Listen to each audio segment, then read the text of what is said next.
Olá pessoal, sejam todos muito bem-vindos. O assunto da nossa videoaula de hoje será evolução humana, a ancestralidade recente dos humanos, as evidências fósseis. Então, pessoal, os únicos dados disponíveis para compreender a evolução humana são proporcionados pelos fósseis, pessoal. E o registro fóssil, ele é bem escasso no geral, para todas as linhagens ancestrais de seres vivos. O termo hominíneo ou hominídeo é usado para descrever quaisquer espécies mais aparentadas com os humanos do que com os chimpanzés. Então, embora escassos, o documentário fóssil inclui uma diversidade de espécies chamadas de hominíneos que viveram depois que a linhagem humana, pessoal, se separou da dos chimpanzés e que são mais relacionadas com os humanos. E nos próximos slides será apresentada uma descrição de algumas delas, pessoal. Espécies de hominíneos. Então aqui nós temos o Sahelanthropus cheidensis. Nesse caso aqui é uma espécie com o fóssil mais antigo, no período estimado como aquele em que os humanos teriam divergido dos chimpanzés, e apresenta uma mistura de características, neste caso características humanas, como uma face relativamente plana, e de chimpanzés, com uma caixa craniana pequena. Notem aqui no detalhe, pessoal. Assim, ele é considerado como um descendente do último ancestral comum para o lado humano da árvore evolutiva. Então, aqui na esquerda, notem uma ficha dessa espécie, né, que foi identificada através do registro fóssil.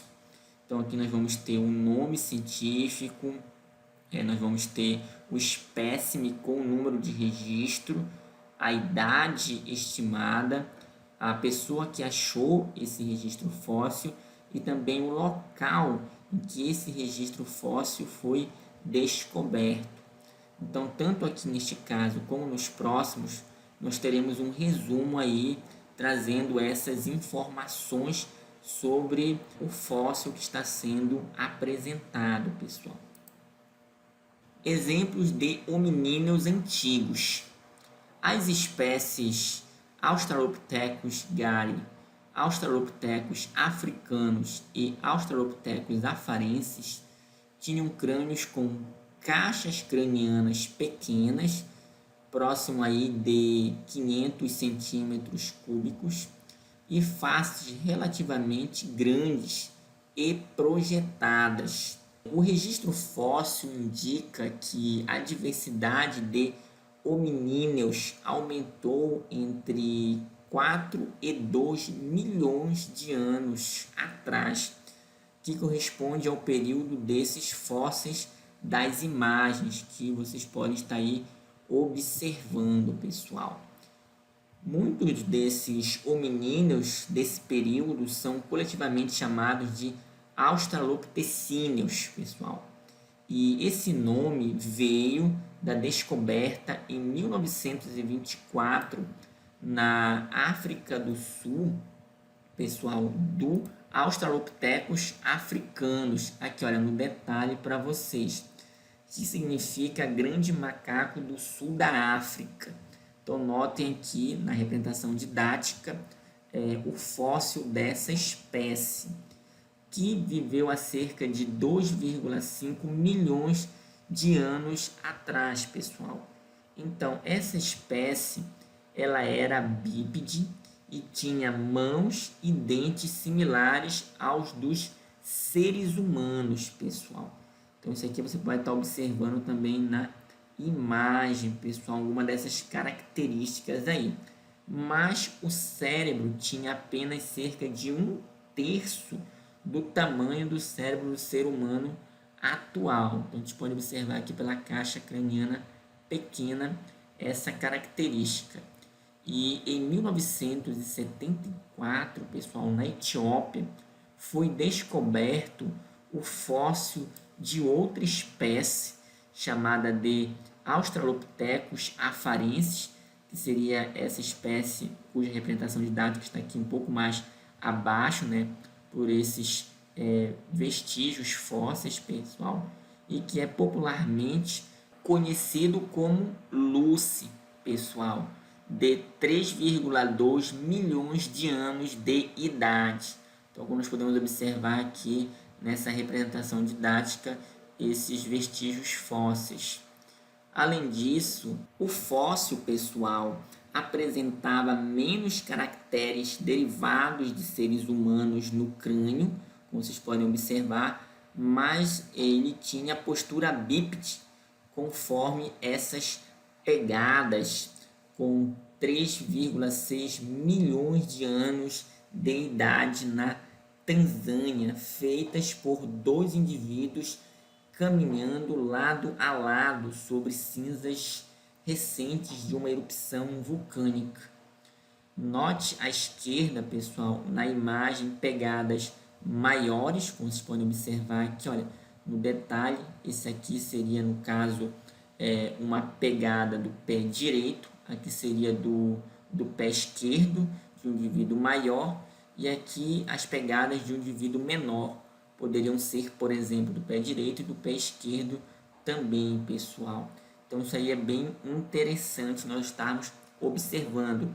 E seriam pegadas, né, atribuídas aos Australopithecus afarensis, pessoal. E na imagem abaixo, como vocês podem estar aí observando, uma reconstrução artística de Australopithecus afarensis. Além disso, o Australopithecus gari, que seria essa espécie aqui em cima, pessoal, cujos fósseis foram descobertos em 1996, representa uma espécie com traços distintos dos tipicamente vistos em Australopithecus afarensis, aqui de baixo, e dos Australopithecus africanos, pessoal. Outros exemplos de hominíneos antigos. As espécies Quineanthropus platyopes, que nós podemos observar aqui, Australopithecus anamensis e Ardipithecus ramidos, pessoal. Então, nós temos que o Quineanthropus platyopes, que seria, no caso, essa espécie bem aqui, com 3,5 milhões de anos de idade, foi descoberto em 1999 no Quênia, pessoal. Então, como nós podemos observar aqui algumas dessas características apresentadas, e ele tinha dentes menores, aqui como nós podemos estar observando, e uma face mais achatada e mais humanizada do que o Australopithecus afarensis ou qualquer outra espécie tradicionalmente classificada como Australopithecus, como nós podemos observar aqui através dessas imagens, pessoal. E o fóssil de Australopithecus anamensis, pessoal, que está um pouco mais aqui embaixo, né? Nós podemos observar essa representação didática dessa espécie, foi encontrado no Quênia também, e indica que seu dono era um bípede um pouco maior do que o Australopithecus afarensis, tendo vivido há cerca de 4,2 a 3,9 milhões de anos atrás, pessoal. E aqui, por último, nós temos o Ardipithecus ramidos, como vocês podem estar observando aqui na representação didática, um dos hominíneos mais velhos e também é a mais primitiva dessas espécies, com dentes sob vários aspectos, que vocês podem estar observando aí, intermediários entre os dos humanos e os dos chimpanzés, pessoal. E de acordo com seu esqueleto, que nós podemos observar aqui nessa imagem, ele era bípede. Então, note aí a pelve, pessoal, os ossos dos membros e também aqui dos pés de 4,4 milhões de anos de idade também sugerem que os hominíneos primitivos estavam começando a se tornar bípedes, pessoal. Então, isso é de fato bem interessante. Então, como nós podemos observar aqui nesse esqueleto de um antigo hominíneo, nesse caso o Ardipithecus ramidus. Paranthropus. As espécies Paranthropus robustus, Paranthropus boisei e Paranthropus etiópicos tinham caixas cranianas relativamente pequenas e faces muito grandes, pessoal. Então, essas três espécies que vocês podem estar observando aí nessa representação didática, que anteriormente eram conhecidas como australopithecíneos robustos, agora são chamadas de paranthropos, pessoal. E essas espécies tinham molares enormes, como vocês podem estar aqui observando, e mandíbulas robustas também, como pode ser visto aí na imagem superior, e também apresentavam postura bípede, pessoal. Então, as adaptações que permitiram uma mastigação poderosa nessas espécies valeram a uma delas, nesse caso aí a espécie conhecida como Paranthropus boisei, que seria essa aqui do meio, pessoal, o apelido de homem quebra-nozes. Então, no caso aqui, nós temos uma representação artística dessa espécie, pessoal. Hominíneos de transição. Membros antigos do gênero Homo, cuja situação taxonômica é controversa. Nesse caso aqui, essas duas espécies, que nós temos o Homo habilis, representado aqui na representação didática, e o Homo rudolfensis, um pouco mais abaixo aqui, pessoal. Então, ambos viveram no mesmo lugar do Quênia e por volta da mesma época, fator que contribui para a discussão quanto a serem eles espécies diferentes ou apenas indivíduos pequenos e grandes de uma mesma espécie. Como vocês podem estar observando aqui por esses crânios, há essa diferença aí no tamanho, pessoal. No caso da espécie Homo habilis, que é essa aqui representada um pouco mais acima na imagem, os fósseis variam em idade de 2,4 a 1,6 milhões de anos e mostram nítidos sinais de caracteres hominíneos, como vocês podem estar aí observando, como mandíbula mais curta e maior volume cerebral. Então, observe aqui, olha, no detalhe, pessoal, com cerca de 510 centímetros cúbicos. Além disso, algumas ferramentas afiadas de pedra também foram encontradas por alguns fósseis. Daí o nome de Homo habilis, pessoal, como eu posso colocar aqui no detalhe para vocês, ou homem habilidoso, como aparece nessa imagem dele fabricando uma ferramenta de pedra, pessoal. Então, quanto ao Homo rudolfensis, no detalhe aqui para vocês, pessoal, ele possuía uma capacidade craniana maior do que o Homo habilis, cerca de 775 centímetros cúbicos, como nós podemos estar vendo aí nessa imagem, pessoal. Comparando aí os crânios, nós podemos perceber que o Homo rudolfensis tinha uma capacidade, né, com relação aí à questão do seu crânio, apresentando um volume maior do que o Homo habilis, pessoal. Homo pré-moderno. Exemplos de membros mais recentes do gênero Homo da África, da Europa e de Java, pessoal. O primeiro fóssil de Homo neanderthalensis foi descoberto, pessoal, no Vale do Neander, na Alemanha, em 1856 e estimado em 40 mil anos de idade. Os neandertais viveram na Europa há 350 mil anos e tinham, pessoal, um cérebro maior do que dos seres humanos atuais, com ossos robustos e testa proeminente, como nós podemos estar aqui, olha, observando através da imagem, e outras características que indicavam adaptação ao clima frio da Europa, como membros mais curtos, por exemplo. Além disso, tinham o hábito de enterrar os mortos e também faziam utensílios de caça. Mas essa espécie foi extinta há cerca de 28 mil anos. Então aqui nós temos uma imagem, né, que é uma representação artística do Homo neanderthalensis, pessoal.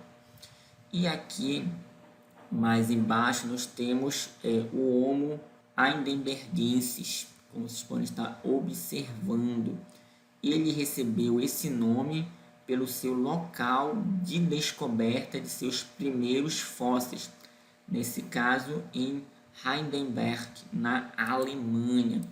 E aqui nós temos uma representação desse Homo heidelbergensis, pessoal, que viveu na Europa entre 600 mil e 250 mil anos atrás. E ele tinha um volume encefálico entre 1.100 e 1.400 centímetros cúbicos.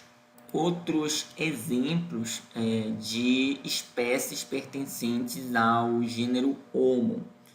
Então, notem aqui que vestígios do Homo erectus, nesse caso aqui na representação didática, foram encontrados na África, na Ásia e também na Europa, pessoal. Então, observe aqui no detalhe esses vestígios fósseis dessa espécie.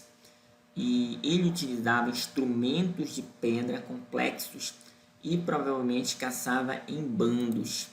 Então aqui à direita nós temos uma representação didática de como seria o Homo erectus. E aqui, pessoal, um pouco mais abaixo nós temos a espécie Homo ergaster, cujo nome significa homem trabalhador.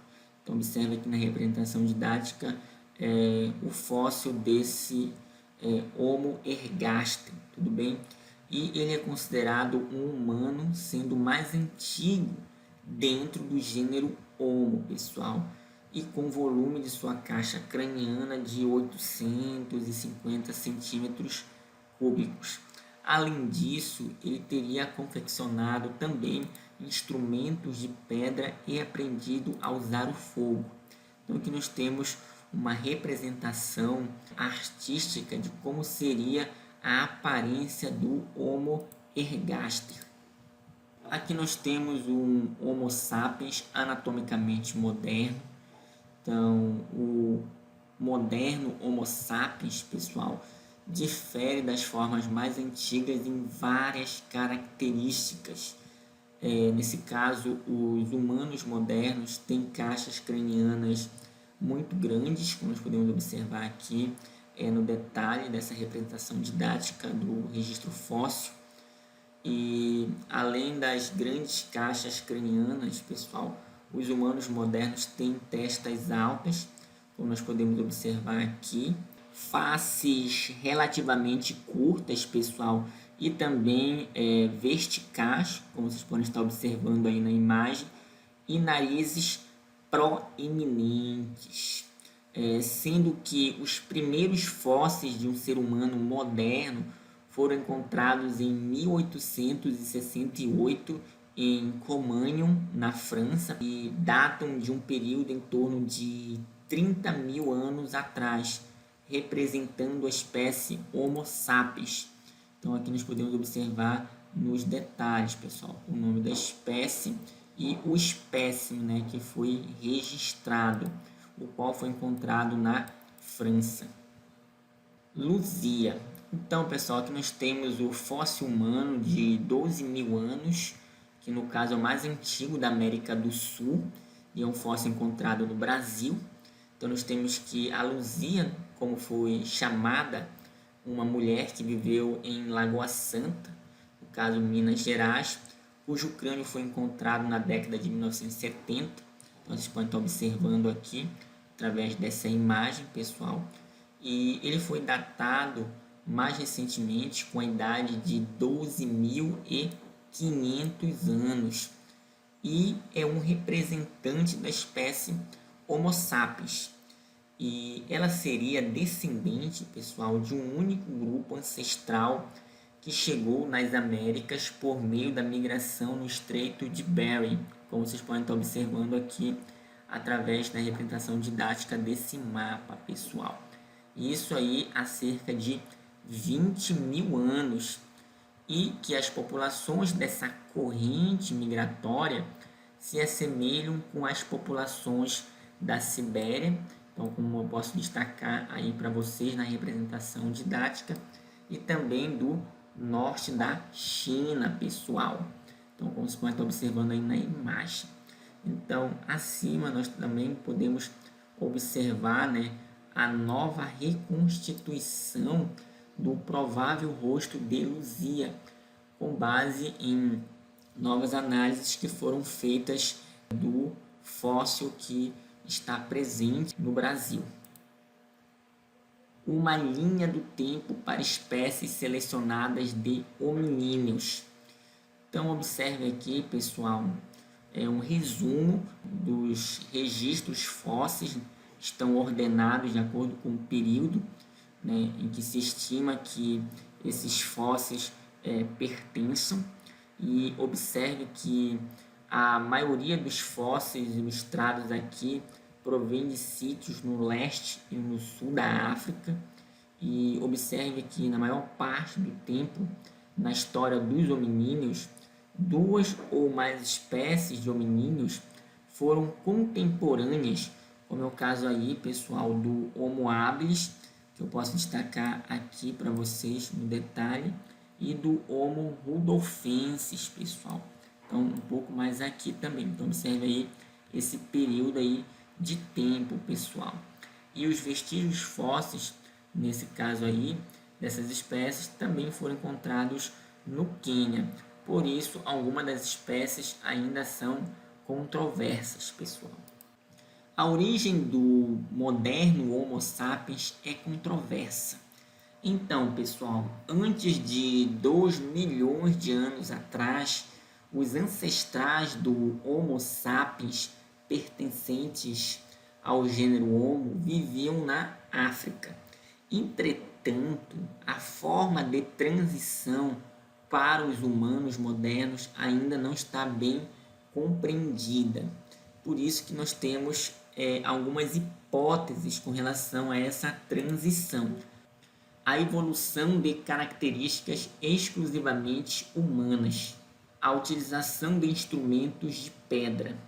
Então, pessoal, fazer e usar instrumentos não é uma exclusividade humana, mas sim o modo como o ser humano faz e usa seus instrumentos complexos.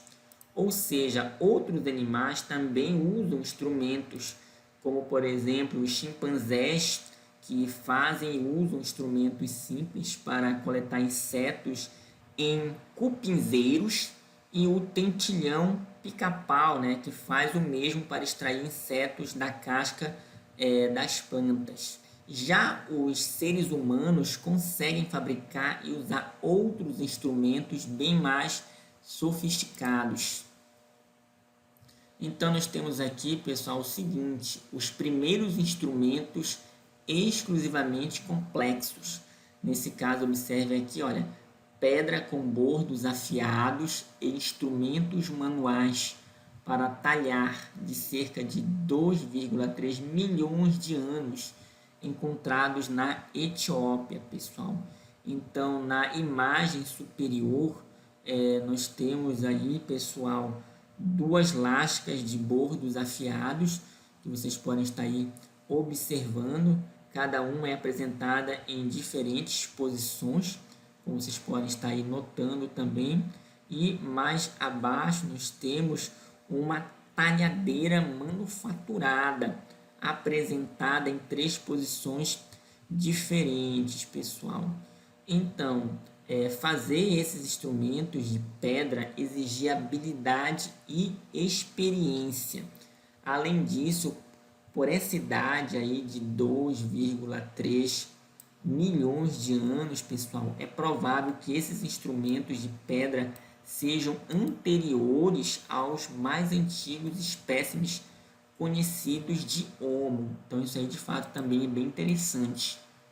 A linguagem. A linguagem é um comportamento e o seu registro é feito indiretamente através do documentário arqueológico e fóssil. Então, antes da invenção da escrita, a linguagem deixou ainda menos evidências circunstanciais do que o uso de ferramentas. Além disso, os dados de anatomia e fisiologia comparada entre homens e primatas, por exemplo, de áreas cerebrais, sugerem que a linguagem evoluiu depois que a linhagem humana se separou da linhagem dos chimpanzés e bonobos, pessoal.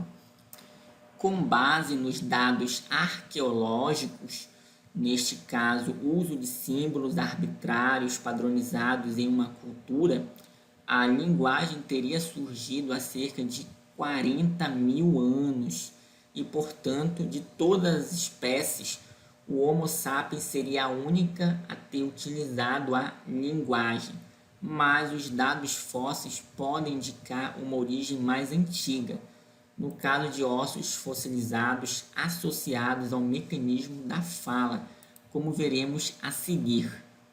Então nós temos aqui, olha, ossos hioides do Homo neanderthalensis e de um chimpanzé comum. Então notem aqui evidências de que a capacidade de falar estaria presente nos neandertais. Então notem aqui, pessoal, o osso hioide, observem aqui na imagem esquerda, ele está localizado aí, pessoal, nessa região da laringe e serve como âncora para músculos da garganta, que nos humanos são importantes para a fala, pessoal. Então, na imagem que nós temos aí, à direita aparece um osso hioide intacto, pessoal. Observe aqui no detalhe de um esqueleto de Neandertal encontrado em Israel, cerca aí de 6 mil anos de idade. E comparado com o osso hioide de chimpanzé comum, nós podemos observar aqui no centro, percebe-se que ele era muito diferente do de chimpanzé e praticamente idêntico ao dos humanos atuais, pessoal. Assim, os neandertais poderiam ter a capacidade de falar, pelo menos aí de acordo com os registros fósseis. Então, mais uma vez, muito obrigado pela atenção.